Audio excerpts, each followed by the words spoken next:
Nihe quartier utokurikiramo umudemo wewe? Umudemo nka Kamenge. Kubera iki? Bro Kamenge man just ndayikunda kwera abademo mu Kamenge kabisa.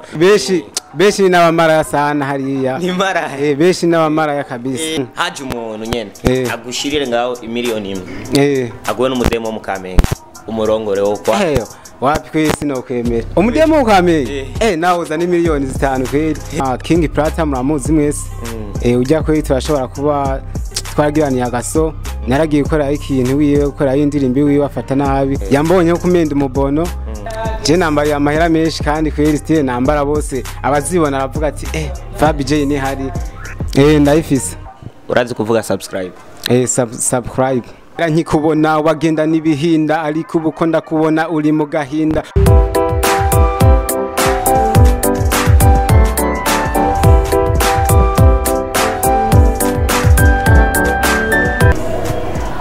Hello guys, bakunzi ba Ecobus TV aho muri hose twashimye kubaramutsa tubabwire ngo bon ni gute twamaze kubazanira undi muntu mushasha ari muri hits mugabo gusa namwe muraza kuvyumvira afise beats nyinshi araza kuzibibwira wenyene hanyuma reka ndababwire ku kijanye na Ecobus TV.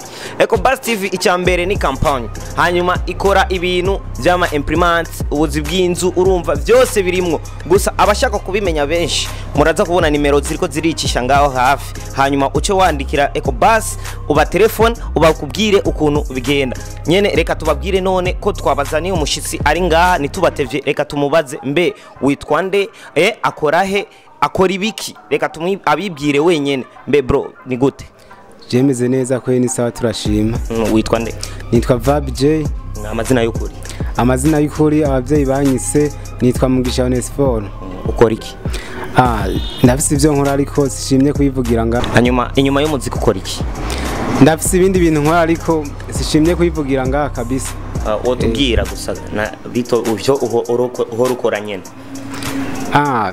sishobotse kweri kubibabwira ngaha ndabifise ariko biriho hanyuma ubahe none mba muri zone ya Jabe mba mwijabe urapanze upanga nande abajama nyene tubanye ndafise abo tubana nyene bangahe ni babiri ufise indirimbo zingahe ufise indirimbo zibiri ariko hari n'izindi nyene ndimo ndategura zanditse izindi ziri muri studio zitarahera video zingahe nta video ndakora ariko nimo ndabitegura mu mwaka wa 2020 video ishobora kuboneka ku mwaka uri kurahera hanyuma na video nimwe turabona video birashobora kuboneka kubera urabona turacari mu kwezi kw'indwi irashobora kuza nko mu kwezi k'umunani cyo mu kwezi kw'icenda nyuma ya video hanyuma twitege audio nizingahe ufise muri studio audio ufise muri studio hari imwe fiseyo iri kirakogwa ubona gute mu muziki w'indundi kuno bikorera umuziki ndundi urimo uragenda neza ariko intambamye ntizibura mu muziki ndundi azi ntubu urabona mu muziki ndundi haro nk'abantu ushobora kwitura ukashikiriza ikibazo ciwawe ntibakwishure nk'abande none sishoboye kubavuga ariko bariho woshima kubo batubwira oya man sishoboye kubavuga ariko bariho ngaha uri kumugaragara reka wisanzura uvuga ikintu ndisanzura kabisa vuganye bariho nyene harabona ituye bakambwira nabi nyene ukuntu nk'abandi erega ni vyiza kubivuga koshima batubwiye gusa abo bantu bahora bakwishura nabi muri ino by'indirimbo nyene je ndafise nk'umuntu nka King Plata muramuzi mwese ujya kweri turashobora kuba twagiraniye agaso naragiye gukora ikintu wiwe gukora indirimbo wiwe afata nabi yagufashe nabi gute tuyambonye ndi umuntu nyene aronka itangura umuziki acashaka gufata nabi ntiyamaye gute none kugira ntiyamaye agaciro nk'abandi baririmbyi nganyakire nkuko abandi abakira abandi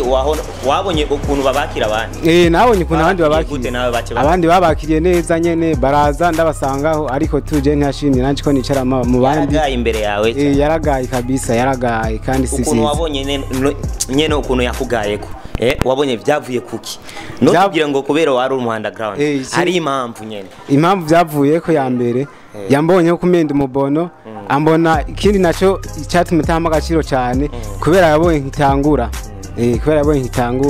tutamenyeranye sana yabonye numenga jewe ndacari mutoyi ndacari hasi sana abo bandi yafashe neza none ni bandi abo bandi nabo nzi kabisa ariko nyene nabari nyene twahore indani muri studio na underground nyene harimo abandaground nyene n'abandi nyene baririmbyi nyene. Urumva none muri ico kimwe watubwiye harimo abandaground, hanyuma nawe wari umuunderground muri ico gihe urumva, hanyuma muri abo nyene hari abo yafashe neza hanyuma arakwikura ko wenyene. Ga mani ari impamvu none kuri ico kintu. Iyo mpamvu nanje ntayo nzi n'ivyabi nyene bavuga ngo kurabira agatumba, wowe ushaka gusanga abandi byari bizinanye basanzwe bamenyeranye cyane. Je tuni twari tumenyeranye cyane, ariko twaravuganye nyene turayaga fresh, ndavuga ati we nzozi wawe gukutemberera unkorera ikintu turavugana, ariko ntihanyakiriye nkuko abandi abakira. Washaka kwakire gute? Nashaka nyakire neza, ivyo twavuganye bishire mu ngiro, ankoreye neza nkuko abandi asanzwe bakorera. None mwari mwavuganye biki?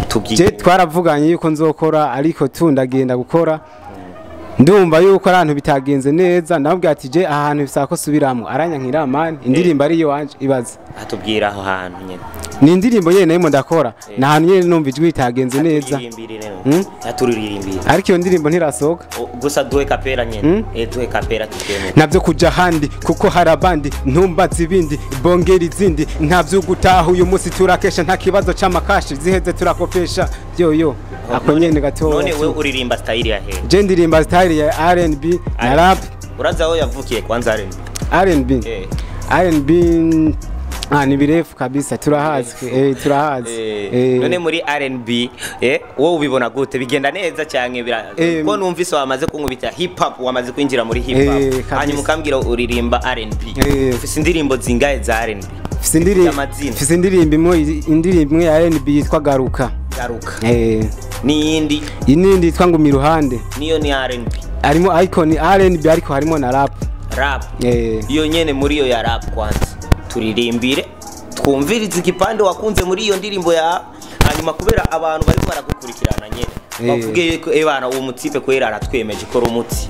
Ni wewe nakunze mu buzima bwanje, ni wewe nabonye undutira byose, uru wanje nanje ndi uwawe, ndagukunda gwishiko nagutoye mu beshi, niwa nkunda gwishi bizotangaza beshi. Ngumi Ruhande oya ntuja handi kuko nta wundi yo nkunda nkawe, bagateranya ni beshi mu rukundo bazokubwira byinshi ngo Vabije yakunda abakobwa beshi, niwa nkunda nanje nzogukunda, hamaje nawe twibanire forever.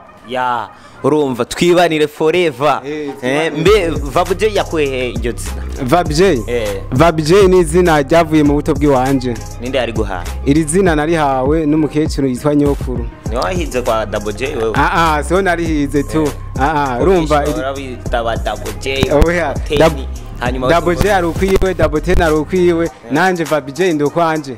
Vabije none nihe quartier atokurikiramo umudemo? Uvuze sinakumvise neza. Nihe quartier utokurikiramo umudemo wewe? Umudemo? Je umudemo yifata nabi aja mu ngeso. Muri ihe quartier none? Muri ihe quartier nto kurikirana mu mudemo. Dufate nk'akarorero nka Kamenge. Kubera iki? Bro Kamenge mani je sindayikunda kwera abademo mu Kamenge kabisa. Beshi babona gute nyene? Tundatembera kandi ndafise n'abajama ndabafise n'abajama nyene baba hariya. Bambira abademo bahora iki? Abademo bahariya ntibiyubaha nyene beshi tu usanga bameze ukuntu. Tubwire comportement cyane. Comportement zabo nyene beshi bameze ukuntu, bamusanga bambaye ibintu bitabereye nyene tu. Rabizi umudemo bambara ibintu bakiyambaza ubumini bwabo jipo bugufi, ibintu bitabaho nyene nawe ukibibona kabisa, nawe urabibona ko benshi babahora ibintu by'ubuntu. Nawe cyane urimo muri iyo nzira nyene mu bantu babahora ibintu by'ubunure cyane. Oya kabisa. Abademo mu Kamenge gusa icyo bahora ni kimwe. Ni kimwe kwe. Si kwambaye impuzu ngufi gusa. Benshi barakora nyene n'ibintu bitabaho basi bidashimwa na bose. Nk'abademo benshi bo mu Kamenge. For example, haje umuntu nyene agushirire ngaho imiliyoni imwe. Agwe n'umudemo wo mu Kamenge. Umurongore wo kwa.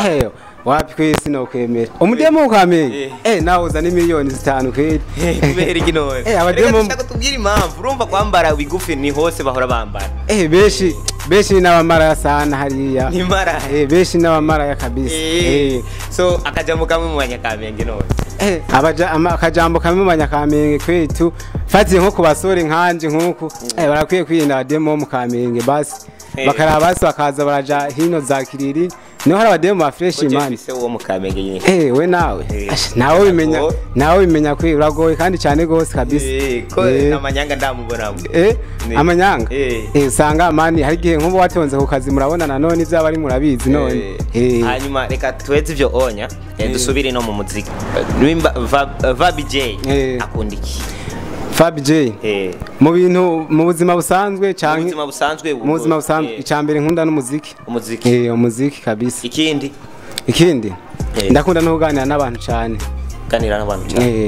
hanyuma mu bijyanye n'ubuzima bwa urumva abantu ukuntu uhora ukunda ikirori ni hantu uhora ukunda cyane vuze yuko baraje ndashitse ngambara nko muri yingo kuri ndashitse ndumva nyene komeze ngahe we muri yingo waje abakire hajya ega mani abakire baje ariko natwe turaje amahera gutwara ntiturayabura turayarondera ukorera ngahe oya sishoboye kuvuga amahera nkorera ku kwezi ariko nyene ni menshi nyene ni menshi kabisa ni menshi none ko wanse kutubwira nakazi ukora to vyemera gute basi nzobabwira ikindi gihe basi none wambarira ngahe wewe je nambarira amahera menshi kandi kweri stile nambara bose abazibona aravuga ati Fabi J ni hari no musore yemera hari kabisa abikwiye mbe Fabi J woshobora kuririmba freestyle nganye freestyle no iririmba utarinze gukura mu muziki ririmba twumva kera nkikubona wagenda nibihinda ariko ubuko ndakubona uri mu gahinda wisinze byisi kandi biguhenda warufise byishi ubijya kubwishi ibirori byishi ku nkumi nyinshi ukabaha amahera utazi ukazohera none raba ubuze nico gukora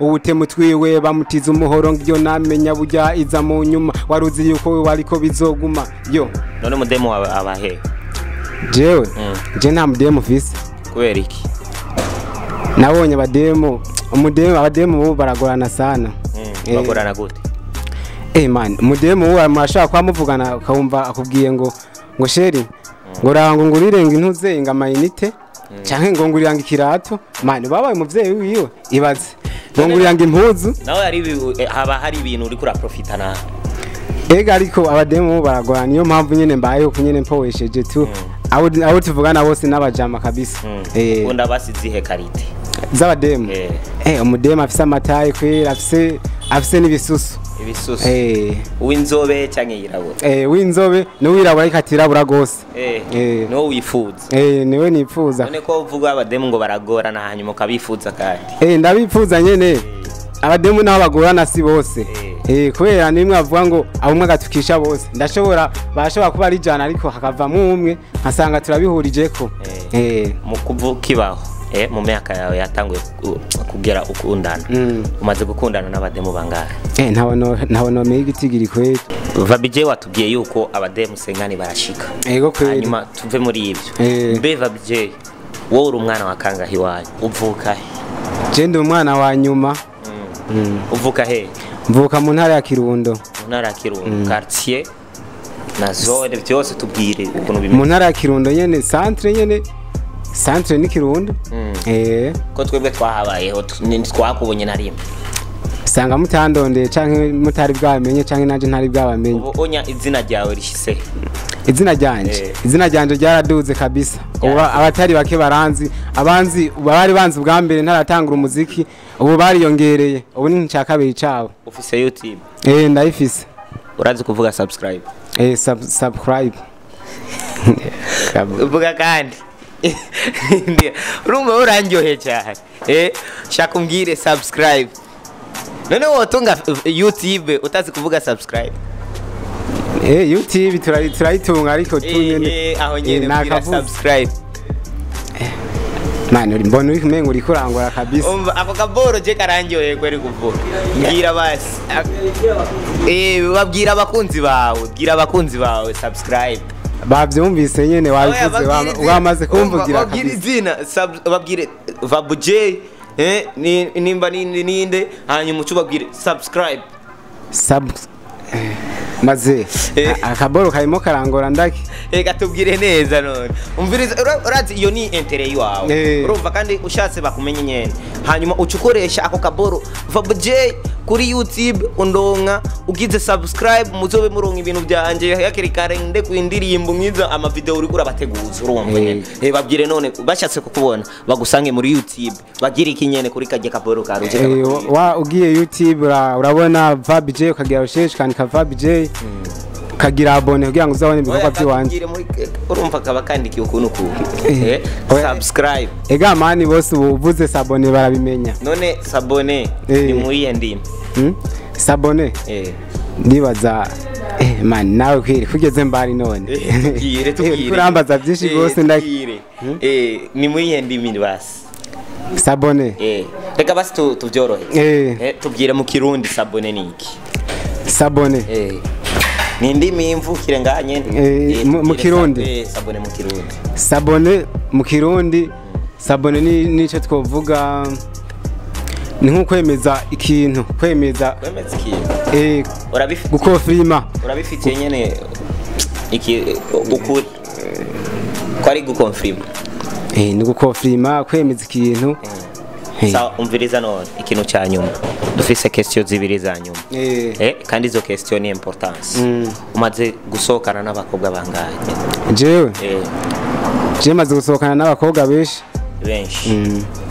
maze kugira nabo akazi nyene na vya bindi abahungu bategerezwa bakora oya turasohokana tu nta birebire tu imbara kandi ufise nkabaha ariko kunywa ufise nkabaha nta birebire tujamo ku munsi ukoresha bia zingahe ku munsi ibia ku munsi man ega ku munsi oya ni weekend tu kila weekend uranywa bia zingahe ntazo nomeye igitigiri kweli hanyuma akajambo kamwe kuri subscribe kuri EcoBuzz TV ewa nagira ndabashimire kabisa ndabashimire cyane mubandanye mudufasha muziki dutera imbere nk'abandi kandi muragize neza kweli kuba mwampaye ikiganiro ndabashimiye cyane kabisa babwire abakunzi ba EcoBuzz TV bashobore kugira subscribe hajya kuri kajya kaboro ka rouge nyene babandanye baronka izindi nkuru abakunzi ba EcoBuzz TV murashobora kugira subscribe kuri chaîne yabo ya YouTube kugira ngo mubandanye mukurikirana ibintu biguma bicaho ama interview zitandukanye n'ibindi uko bafite ibintu byinshi gose washobora kugira ukuonya mu kubasezera uko onya gusa nkuko manye ntacyo bitwaye kabisa babwire bye bye ego bakunzi ba EcoBuzz TV naho ikiganiro kiba kihereye ngaha twari kumwe na VabJ so see you tomorrow twari kumwe na Kalidi Promoter kuri micro